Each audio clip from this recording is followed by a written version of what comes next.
View of Falcon 9 and Dragon awaiting liftoff from Launch Complex 39A at NASA's Kennedy Space Center in Florida. In just over 18 minutes, Falcon 9 will lift off, carrying Dragon and the CRS-31 mission to the International Space Station. Good evening, I'm Yomei Zhou, a lead propulsion engineer here at SpaceX. Dragon will deliver about 3 tons of science, supplies, and equipment to the space station and will return with over 4,000 pounds in about a month. After an almost 13-hour flight, Dragon will autonomously dock to the space station on Tuesday, November 5th at approximately 10:15 a.m. Eastern Time. This mission will mark SpaceX's 105th flight of 2024 and Dragon's 5th trip to the station this year. Today's spacecraft will be the first Dragon supporting a cargo mission to fly for the 5th time, and coincidentally, the Falcon 9 booster supporting today's mission will also be making its 5th flight. Reusability is key to everything we do here at SpaceX, and to date, we've reflown Dragon spacecraft on 27 missions and Falcon boosters on 333 missions combined. Dragon is the only U.S. vehicle flying today that can fly round-trip to and from the space station, carrying vital supplies and returning safely with critical cargo.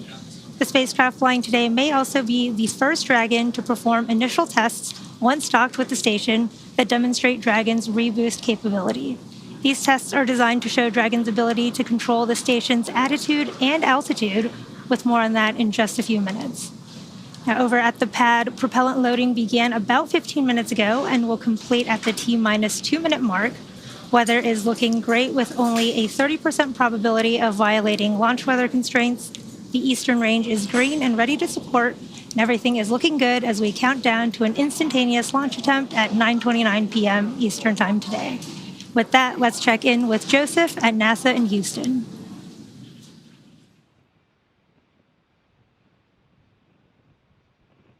I'm coming to you live from the International Space Station Flight Control Room at NASA's Johnson Space Center in Houston, Texas, where our flight controllers, led by Flight Director Ron Spencer and his Gemini flight team, are monitoring the International Space Station, Dragon's ultimate destination after tonight's launch.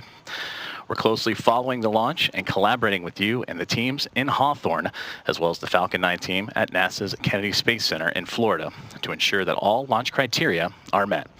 Now, earlier in the countdown, a device called the Lab Router that enables telemetry for the crew on board the International Space Station to monitor Dragon went down. The crew was then briefly awakened from their sleep shift and recycled that router successfully. And right now, I am happy to report that the teams here in Mission Control are go for launch. The International Space Station and its crew members, including NASA astronaut and Commander Sonny Williams, Butch Wilmore, Don Pettit, and Nick Hague, are ready to welcome Dragon with its anticipated docking tomorrow morning. The crew is rested and ready to receive Dragon after witnessing the relocation of Crew 9's Dragon spacecraft after relocating from the forward-facing port of the station's Harmony module, Node 2, or the zenith-facing port of the module to clear its path for the arrival of the Commercial Resupply mission. Now, as we shift our focus here in Houston to the countdown for Dragon, I'll hand it back to you in Hawthorne for more details on the vehicles involved in this mission. Yomei? As we continue to count down, let's take a closer look at the vehicles that will be taking CRS-31 to the space station today. Sitting atop the Falcon 9 rocket, Dragon and its trunk stand about 27 feet tall. Dragon has 16 Draco thrusters that can be used in space to help navigate the spacecraft to its destination, each providing 90 pounds of force. Dragon's trunk, attached below the spacecraft, holds solar cells that power Dragon while it's in free flight, and the trunk can also carry unpressurized cargo, which it will be doing today. About 50 seconds after separation, Dragon's nose cone deploy sequence will begin, exposing its guidance navigation controls that help Dragon autonomously fly to the space station. The nose cone also houses the docking mechanism that will connect with the station. Dragon has played a significant role in advancing our future in space by safely transporting crew and cargo to and from the space station. Altogether, the reusable Dragon spacecraft fleet has completed 9 human spaceflight missions on behalf of NASA and has both visited the station and returned to Earth 43 times under NASA's Commercial Resupply and Commercial Crew programs. This particular spacecraft has supported 4 previous Commercial Resupply missions for NASA, including CRS-21, 23, 25, and 28. And launching Dragon to orbit today is Falcon 9, a two-stage rocket developed and manufactured by SpaceX, known for its safe, reliable, and cost-effective access to space. Just underneath Dragon, we have the second stage of the vehicle. The second stage is powered by a single Merlin vacuum engine, or MVac, which is optimized to perform in the vacuum of space. And that second stage will secure Dragon's entry into low Earth orbit before separating, leaving Dragon to continue its journey to the space station on its own thrusters. Just below the second stage is the first stage, which contains 8 engines arranged around one center engine, all held in place by a structure called the octaweb. Each of these Merlin 1D engines delivers about 190,000 pounds of thrust at sea level, which gives Falcon 9 a combined 1.7 million pounds of thrust. The booster supporting today's mission previously launched 4 missions, including Crew 8, Polaris Dawn, and 2 Starlink missions.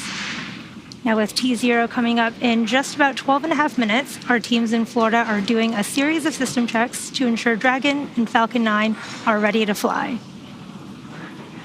Now, while on station, the CRS-31 spacecraft flying today may also perform 2 initial tests to demonstrate Dragon's ability to control the space station's attitude as well as Dragon's reboost capability. Reboosts are necessary to counteract the effects of atmospheric drag, which can cause the station to lose altitude. Once the station is in a configuration for SpaceX's reboost demo, the aft Draco engines in the service section will fire for just over 12 minutes and give the station a boost. SpaceX has partnered with NASA on the creation of control algorithms to help guide and steer the Dragon and ISS through these dynamic events, which will be the first time Dragon performs tests of this nature on station. SpaceX will leverage data collected during CRS-31 to inform important analyses, which will support future enhanced capabilities and programs like the U.S. Deorbit Vehicle, or USDV. NASA selected SpaceX to develop and deliver the USDV, which will be used to deorbit the space station in a controlled manner after the end of its operational life in 2030. The USDV will be based on today's Dragon, but will feature a redesigned, larger trunk section with more Draco thrusters to help lower the station's orbit. The vehicle will also need 6 times the usable propellant and 3 to 4 times the power generation and storage of today's Dragon spacecraft. Falcon 9 and Dragon have played a significant role in advancing our future in space by safely transporting both crew and cargo to and from the space station. There are currently 3 Dragon capsules used for cargo missions, which have collectively flown 10 CRS missions to date, and there are 4 capsules supporting human spaceflight that have docked to the station. Their names are Endeavour, Resilience, Endurance, and Freedom. Crew 9 arrived on board Dragon Freedom, which is currently docked to the station and is SpaceX's 15th human space mission since 2020, when Dragon became the first private spacecraft to take humans to the International Space Station. As Joseph mentioned, Crew 9 actually just completed a port relocation maneuver from the forward port to the Zenith port over the weekend to make room for CRS-31 launch today. Now, as the countdown continues, let's check back with Joseph at JSC. Thank you very much, Yome. Teams here in Houston continue to monitor the countdown of NASA's SpaceX CRS-31 mission with everything on track for a successful launch. 2024 has been a year of important achievements for the International Space Station, showcasing what's possible through collaboration, as NASA's 31st Commercial Resupply mission with SpaceX marks the 12th launch to the orbiting laboratory this year, and it's clear that success in space is a collective effort, built on dedication and teamwork. Let's take a closer look at how this team effort has kept the station thriving throughout the year. The year began with Progress 87 delivering essential supplies to the International Space Station. NASA's SpaceX 29th Commercial Resupply mission followed, bringing critical research and hardware, ensuring support for science aboard the orbiting laboratory. Axiom Mission 3 expanded the in space, creating opportunities for the future. Every mission this year, from cargo deliveries to crewed launches and hosting 25 residents, reminds us that space exploration is a shared endeavor. The commitment and adaptability of countless individuals, both on Earth and in orbit, keep the station thriving. As we look ahead, we remain focused on building a future where exploration continues to push boundaries for all humanity.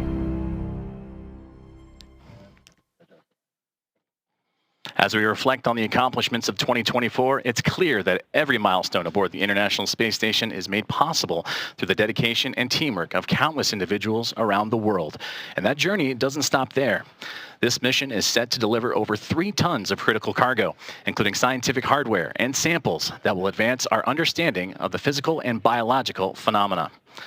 The microgravity environment of the space station provides a unique opportunity to conduct research that can drive new technologies for deep space exploration and improve life back here on Earth.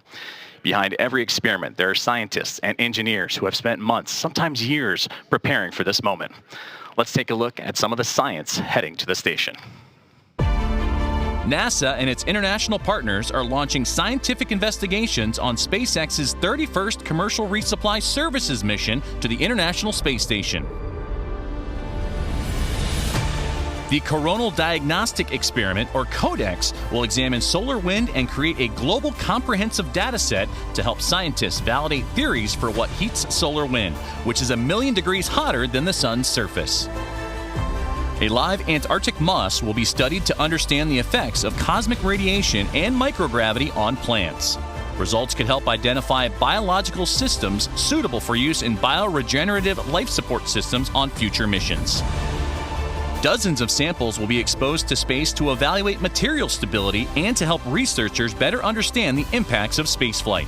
The results could support better design for spacecraft and satellites. Researchers will demonstrate cold welding techniques in space and evaluate sample integrity. Results could aid in the development of interior spacecraft repair methods and improve applications of cold welding on Earth. Discover more about all of the science making the journey to the orbiting lab at nasa.gov/ISS-science.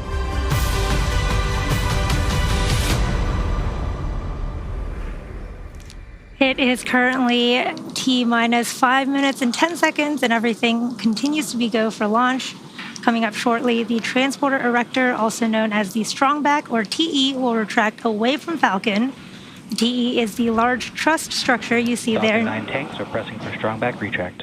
Next to the rocket, you just heard that call out that the tanks are pressing in preparation. Dragon is in configure for terminal count. For strongback retract, and Dragon is in configure for terminal count. Dragon is in terminal count and is on internal power. There is that call out for Dragon transitioning to internal power. And ahead of the transporter erector reclining, you'll see the clamp arms just below Dragon Strongback lower has started. Begin to open.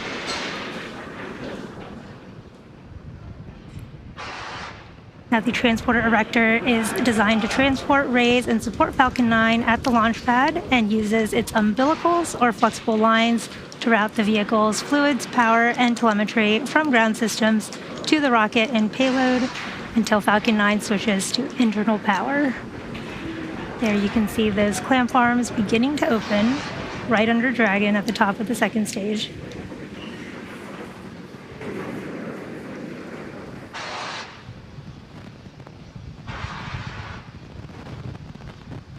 You should see that truss structure on the right. On countdown, LD pulling for MD for final status check.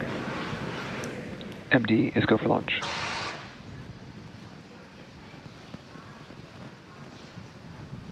You see the transporter erector reclining from Falcon 9.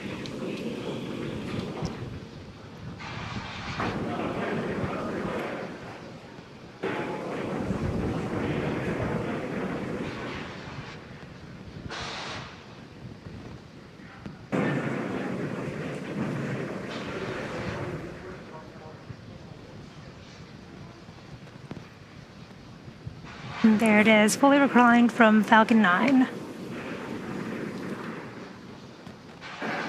Range is also green and ready to support. If for some reason we are not able to launch tonight, we do have a backup opportunity tomorrow, Tuesday, November 5th at 8:06 a.m. Central Time, 9:06 a.m. Eastern. At this point in the countdown, both the first and second stages are nearly fully loaded with 1 million pounds of kerosene fuel and liquid oxygen. At T-minus 60 seconds, Falcon 9 will be in startup. This means that the rocket's autonomous internal flight computers have taken over the launch countdown. And just inside T-minus 2 seconds, we'll light the Merlin 1D engines for liftoff. The vehicle continues to be healthy, and the Falcon 9 team is tracking no issues. Currently, the weather is green, and the range is ready to support a T0 at 9:29 p.m. Eastern Time. Weather is looking good, and in these last few minutes, Falcon 9 is performing final health checks on the primary communications, avionics, and propulsion systems ahead of launch. Stage 2, locks load complete.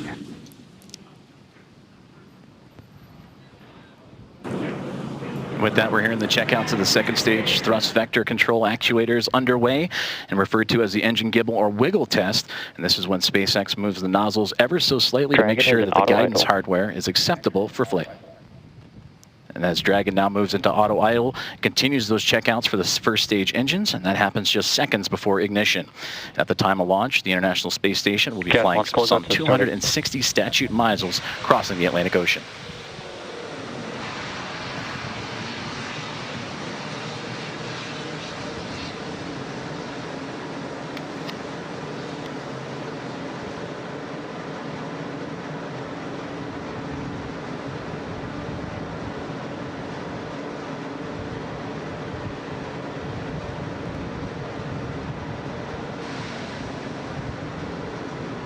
Falcon 9 is in startup. Dragon is in countdown.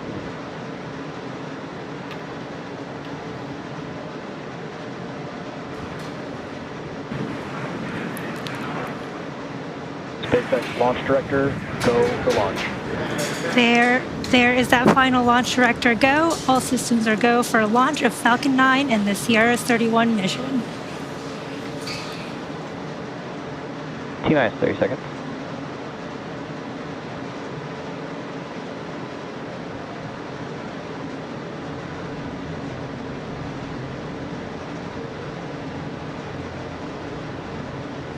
Fifteen seconds. T-minus 10, 9, 8, 7, 6, 5, 4, 3, 2, 1. Ignition. Engines full power. And liftoff. Go SpaceX. Go Falcon. Go CRS. Vehicles pushing downrange. And we have liftoff. NASA's SpaceX 31st Commercial Resupply Mission is on its way to the International Space Station, carrying science, supplies, and the spirit of exploration.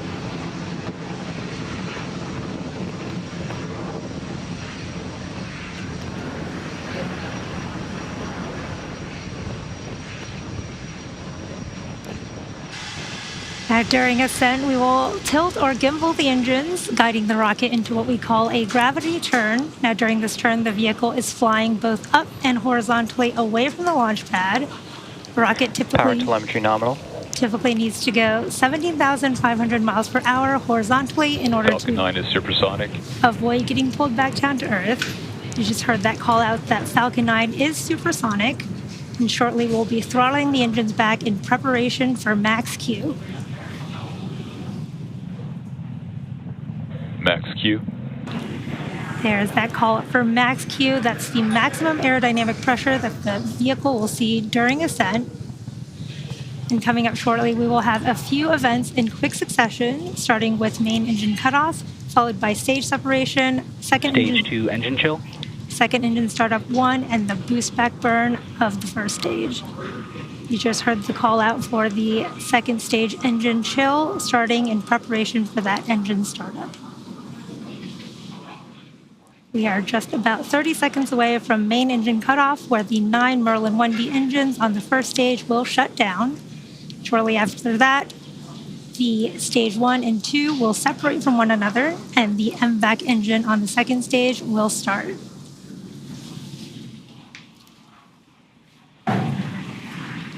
Second engine start 1 is when we ignite that single Merlin vacuum engine of the second stage.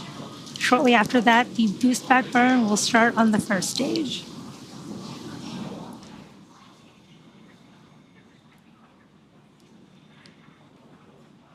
There's main engine cutoff. Main engine cutoff. Stage separation confirmed. Stage separation. Stage 2 startup.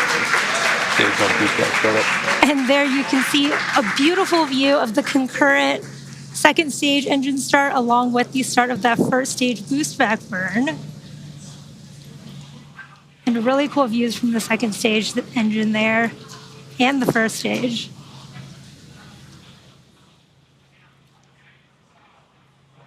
Now, if you're just joining us, the first stage on your left is in the middle of its boost back burn, which is the first of 3 burns designed to take the first stage back down to Earth to our landing zone 1. And the second stage is in its burn, carrying Dragon and the CRS-31 mission towards its intended orbit.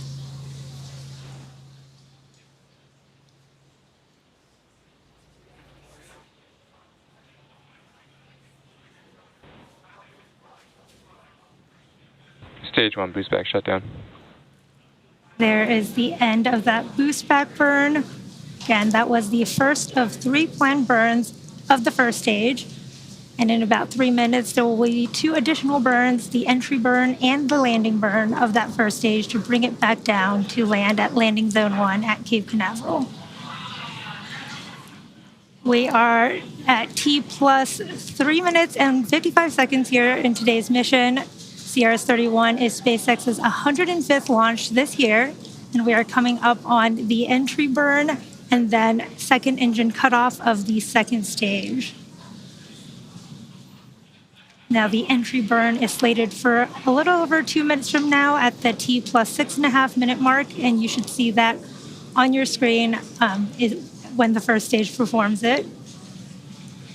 And for that entry burn, we relight 3 of the 9 M1D. Vehicles are on a nominal trajectory. You heard that call out. Vehicles are all on a nominal trajectory. And again, for that entry burn, we will relight 3 of the 9 M1D engines, starting with the center E9 engines, followed shortly after by the E1 and E5 engines, which are on either side of it. And this burn will slow the vehicle down as it passes back into the Earth's atmosphere. And the reason we need to perform this entry burn is we need to slow down to reduce re-entry forces, which helps us to recover and reuse the first stage.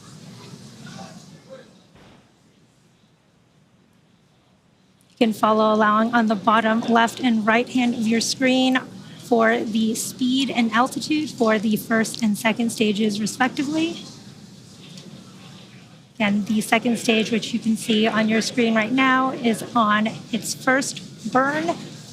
And this is what will be targeting the Dragon orbit, from whence, after Dragon's operation, Dragon will continue the rest of its journey to the International Space Station using its own onboard Draco thrusters.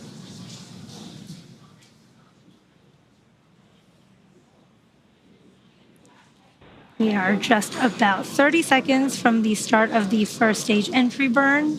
This will be about a 20-second burn that slows that first stage down as it re-enters the Earth's atmosphere. Nominal trajectory.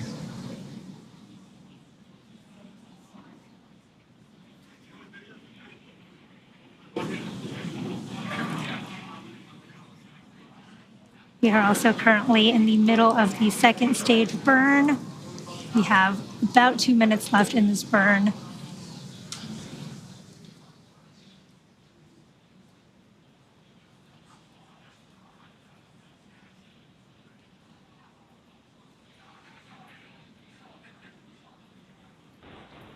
Stage 1 entry burn. There is the start of the stage 1 entry burn, and this is a 3-engine burn of the first stage, slowing the first stage down as it comes back home to Stage 1 Earth. entry burn shutdown. Stage 1 FTS is saved. And there is that call out for a good entry burn and the flight termination system being saved. Really cool views of the nighttime on the Cape Canaveral coast. The first stage that's supporting today's mission has performed this entry burn for the 5th time. And Falcon 9 is the world's first orbital class reusable rocket. And this is important because it allows us to reuse the most expensive parts of the rocket, which drives down the access to space. We should see that landing burn starting in just a few moments.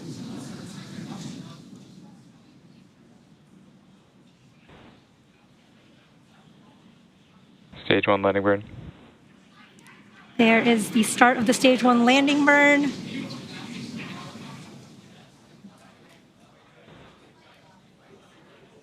Stage 1 landing leg deploy.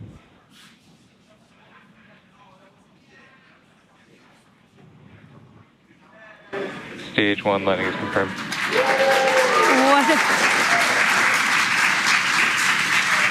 What a beautiful view of that terminal guidance. first stage landing. And with that landing marks SpaceX's 360-second recovery of an orbital class rocket, including the first stage landings for Falcon 9 and Heavy. And we are coming up on second engine cutoff 1 here on the second stage in just a few moments.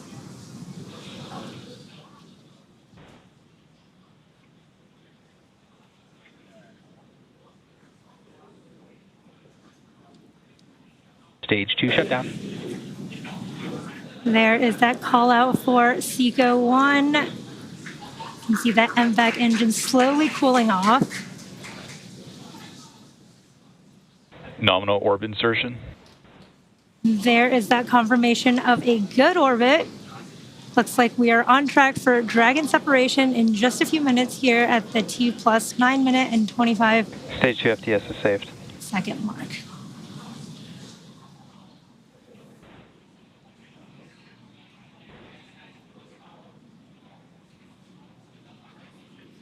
You can see that MVAC engine continuing to cool down.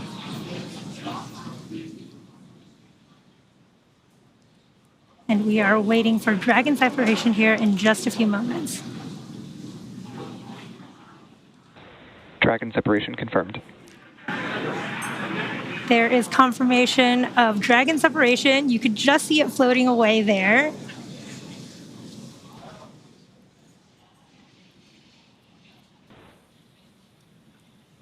Now, if you're just joining us, we did have a successful launch from Launch Complex 39A at Kennedy Space Center.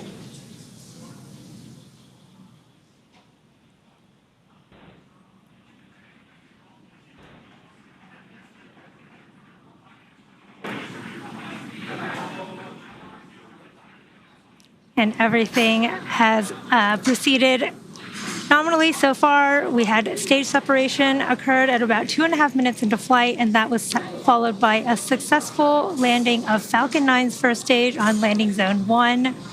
And that marked the 5th landing for this particular booster. And for those of you following along, this Dragon spacecraft previously supported 4 commercial resupply missions for NASA, including CRS-21, 23, 25, and 28. At about a few minutes ago, we had a successful second engine cutoff, or SECO 1, and this was followed by a confirmation of a good orbital insertion. We recently saw Dragon separation floating away from the second stage as it begins its journey to the International Space Station. We should see the start of nose cone deploy here for Dragon shortly as well.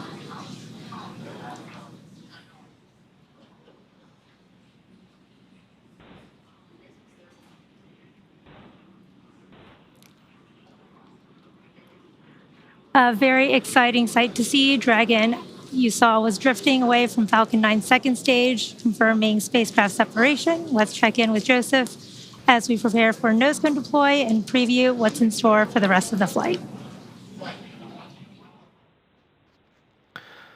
Thank you very much, Yome, and we're following along here from Mission Control in Houston. A wonderful launch of Dragon from the historic launch pad 39A at NASA's Kennedy Space Center in Florida. And it's great to see Dragon in orbit and starting its journey on the way to the International Space Station.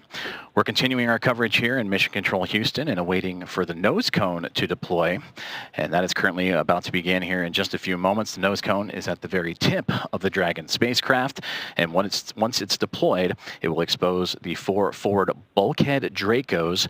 These Draco thrusters will execute a series of maneuvers necessary to raise Dragon's orbit and meet up with the International Space Station, and all that will begin in a little over half an hour from now. Now for Dragon overall, it is carrying well over 3 tons of cargo that is heading to the International Space Station and the Expedition 71 crew, and that includes crew supplies, of course, science investigations, spacewalk equipment, vehicle hardware, and computer resources. And one thing that the Dragon is carrying also is a lot of food for the crew on board. And a common and fun question we get here at NASA is what kinds of delectables are inside Dragon and are on their way to the station for that crew who are anxiously awaiting them. And we did receive note that there is a fresh food kit that includes some fruits and vegetables, much like citrus and apples, some blueberries, sweet onions, and all that on its way inside Dragon right now. There are also 4 zipper crew kits, including crew preferences of coffee. With the holidays arriving, there's 1 bulk overwrap bag, or BOB, that features special occasion holiday items like lobster, crab, and quail. In addition to these items, there are also 110, that's right, 110 bulk overwrap bags containing standard food menu items, as well as some crew preference choices along the way. Now, as we take a look at the control rooms that are monitoring Dragon's progress and the International Space Station, there on your left, the International Space Station Flight Control Room, which is where we are here in Mission Control Houston. And then, of course, on the right, the teams in SpaceX monitoring Dragon's journey. And now this journey is going to continue on into the early morning hours and through the phasing burns that will be required to get Dragon to the space station by both teams, and then they'll come together jointly just before docking to work and connect the cargo craft to the orbiting laboratory.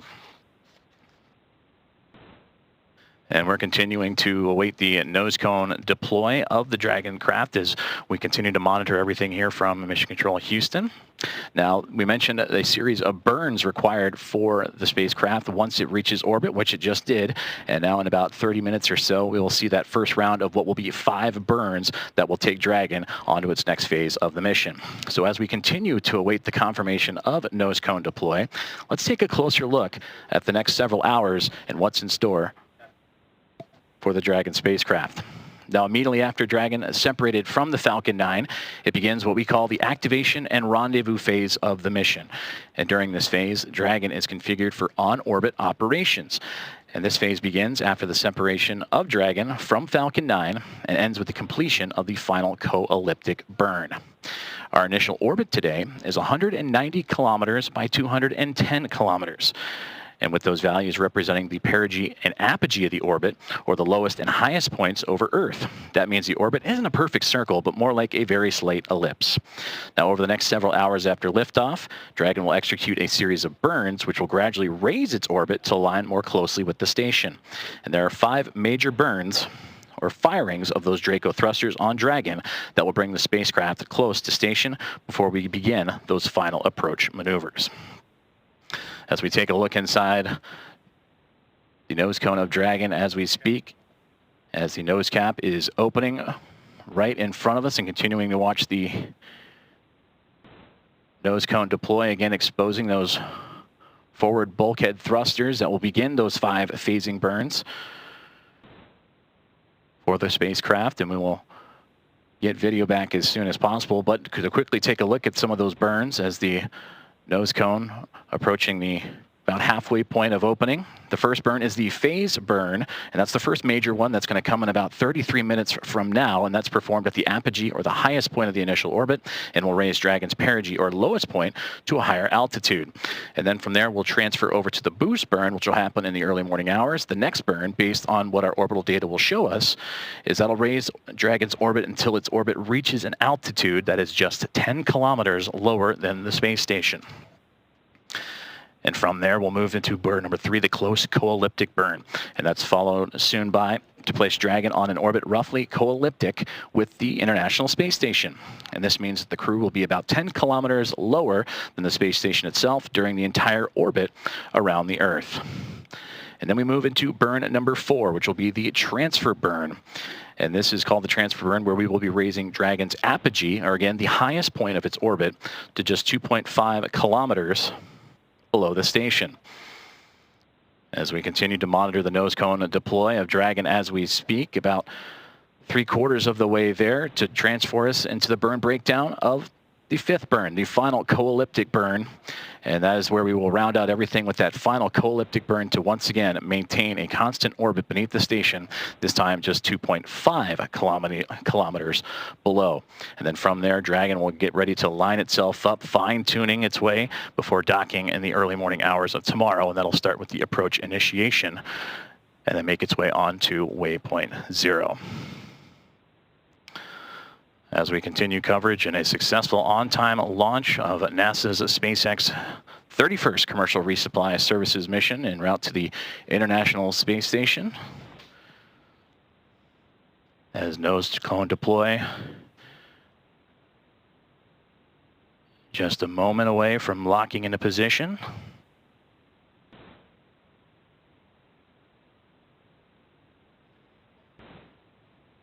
And we just received confirmation that the nose cone has indeed been deployed, exposing those Draco thrusters that will help the spacecraft climb its way and begin its journey en route to the International Space Station.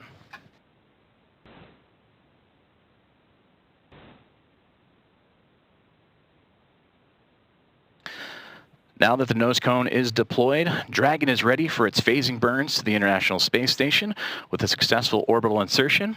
And I'm now joined by Bill SpX, Operations Integration Manager of the International Space Station. Bill, thank you very much for joining us. Great to be here. We've discussed the crucial role of collaboration, teamwork, and dedication in making missions like this possible and ensuring a continuous flow of science, technology, and resources. How have you witnessed this in your team's preparation for this mission and in recent missions? Well, you know, operating a world-class orbiting laboratory requires extensive collaboration across all aspects of the ISS program. We have adapted to numerous items that were not as we originally planned, and we have the best team in the world, and really around the world, working solutions to every potential problem that could arise. Most recently, the outstanding international collaboration around the very busy traffic schedule to ISS and adjusting to that ever-changing launch and landing schedule while we prepared for the future by adding new capabilities to the ISS. It certainly has been a busy time for the space station. It feels like it's been like that for quite some time now. And with this cargo mission, add that to the traffic dossier for this mission. Well, in addition to the cargo being delivered aboard it, another important aspect of this mission is showcasing the spacecraft's reboost capabilities. We touched upon it earlier in the broadcast of this importance and what it means to the International Space Station. But can you explain the significance of this ability and its importance for the space station?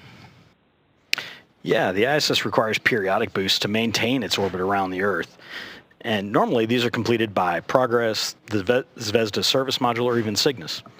It is important to us to continue to add capability to the ISS, and performing reboost with Dragon is an awesome addition to that capability.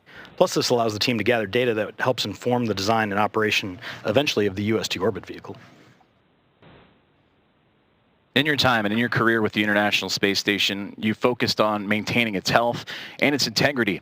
How do missions like this one help achieve those goals while also advancing the station's capabilities, like you just touched upon with some of the traffic coming to and fro, also the scientific research and the technological developments? You know, ISS depends on a steady flow of supplies to safely maintain and continue on with its mission. This mission delivers examples of all of those needs for the vehicle. Dragon will deliver food, spares, and of course the very important science that we conduct on board.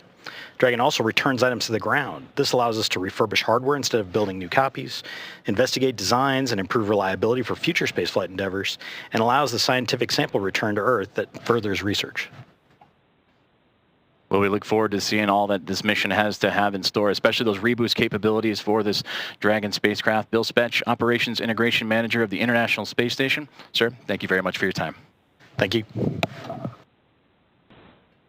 Dragon now begins its journey towards the International Space Station using phasing burns to gradually close in the distance.